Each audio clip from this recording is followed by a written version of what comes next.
بہت تکلیف سے اس کی روح نکلے گی۔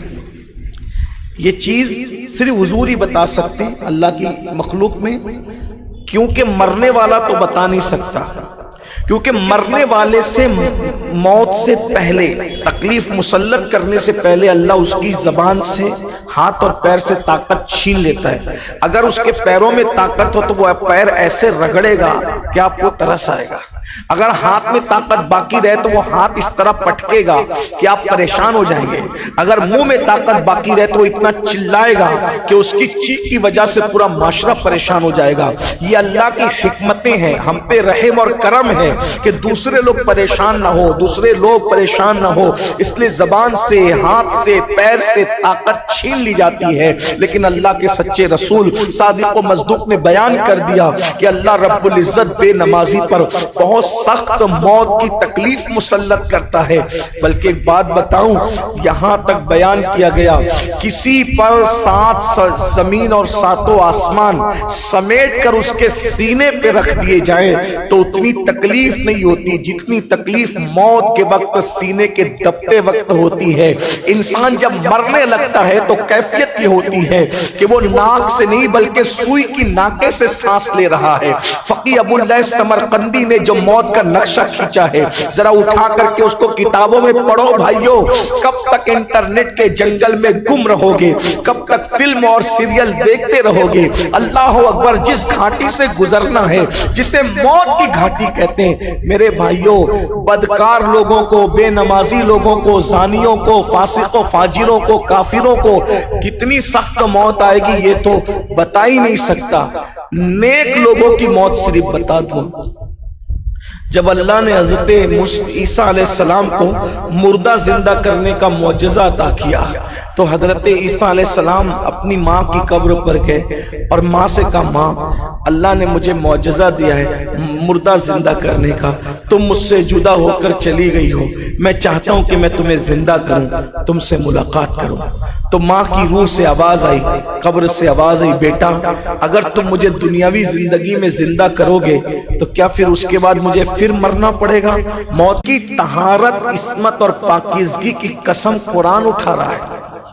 جس کو بطول کہا جا رہا ہے، جس کو کسی اجنبی مرد نے کبھی نہیں دیکھا، یہ ان لوگوں کی موت ہے۔ یہاں تک روایتوں میں آتا ہے، آئیے اور نیک لوگوں کی موت اور ایک بار، یہ تو حضرت مریم ہے، اس سے بڑی نیک ہستی ایک اور سن لیں۔ نوح علیہ السلام کا ایک بیٹا جن کا نام تھا سام بن نوح۔ یہ سام بن نوح کون ہے؟ یہ نبیوں کے باپ ہے۔ یہ جتنے انبیاء پیدا ہوئے ہیں تو یہ حضرت سام ابن نوح کی اولاد میں سے، ٹھیک۔ جب حضرت سیدنا عیسیٰ علیہ السلام نے مردوں کو زندہ کیا تو کچھ بدبخت لوگ ہوتے ہیں جنہیں اعتراض ہی کرنا ہوتا ہے۔ انہوں نے کہا آپ تازی تازی قبروں سے اور چند دن کے مردوں کو زندہ کرتے، ہو سکتا وہ مرے ہی نہ ہو، ایک دم پرانی قبروں پر چلیے اور وہاں مردہ زندہ کیجیے۔ تو حضرت عیسیٰ علیہ السلام ان کو لے کر گئے حضرت سام بن نوح کی قبر پر۔ ایک تو نوح علیہ السلام کے سگے بیٹے ہیں نوح علیہ السلام کے، بیٹے ہیں نوح علیہ السلام کے، اور باپ ہے سارے انبیاء کی۔ سام بن نوح، نام یاد رکھنا۔ نوح علیہ السلام کے بعد جتنے انبیاء پیدا ہوئے، اس لیے کہ بعد میں تو جو انبیاء کرام آئے حضرت ابراہیم کی اولاد میں سے، ابراہیم علیہ السلام خود بھی حضرت سام بن نوح کی اولاد میں سے، اور حضرت ابراہیم سے پہلے جتنے انبیاء کرام آئے وہ بھی سام بن نوح کی اولاد میں سے آئے۔ یہ بڑا منظور نظر بیٹا ہے حضرت نوح علیہ السلام کا، سام بن نوح۔ ان کی قبر پر حضرت عیسیٰ گئے تو وہ اٹھے اور اٹھنے کے بعد کہا کیا قیامت آ گئی؟ کہا حضرت قیامت نہیں آئی۔ کہا کہ وہی پھر کیوں آپ لوگوں نے مجھے اٹھایا؟ کہا کہ اللہ نے معجزہ دیا مردہ زندہ کرنے کا تو اٹھایا۔ تو فرمایا کیا حال ہے آپ کا؟ کہا موت کے وقت تو جو تکلیف ہوئی تھی اس کا درد ابھی بھی برداشت کر رہا ہوں۔ نبی کا سگا بیٹا ہے اور انبیاء کا بابا ہے، ہم کس دھن میں ہیں؟ اگر اللہ رسول کی باتوں پر یقین ہے تو اپنی راتوں کا جائزہ لیجیے۔ اپنی زبان دیکھیے، اپنی غذا دیکھیے، اپنا اٹھنا بیٹھنا دیکھیے، اپنا بھائیو یہ اللہ والے لوگ ہیں۔ اور کم سے کم جب آپ کو زندہ کیا گیا تو آپ کی موت کے بعد سے یہ زندہ کرنے تک کم و بیش 4000 سال وہ اپنی قبر میں رہے، تو 4000 سال کے بعد بھی وہ سکرات کے وقت کی تکلیف کو نیک لوگوں کی بات کر رہا ہوں بھائیو، تو وہ لوگ جو مال کے نشے میں زانی ہوئے ہیں ان کا کیا ہوا؟ جو کبھی مسجد جاتے ہی نہیں، پوری زندگی جنہوں نے فجر کی نماز میں کبھی مسجد کو دیکھا ہی نہیں، ان کا کیا بنے گا؟ جو ہر جانے والی عورتوں پر پاپ کی نظر ڈالتے ان کا کیا بنے گا؟ جن کے پیٹ میں حرام لقمے ان کا کیا بنے گا؟ جن کی پوری زندگی غیبت کرنے میں گزر رہی ہے ان کا کیا بنے گا؟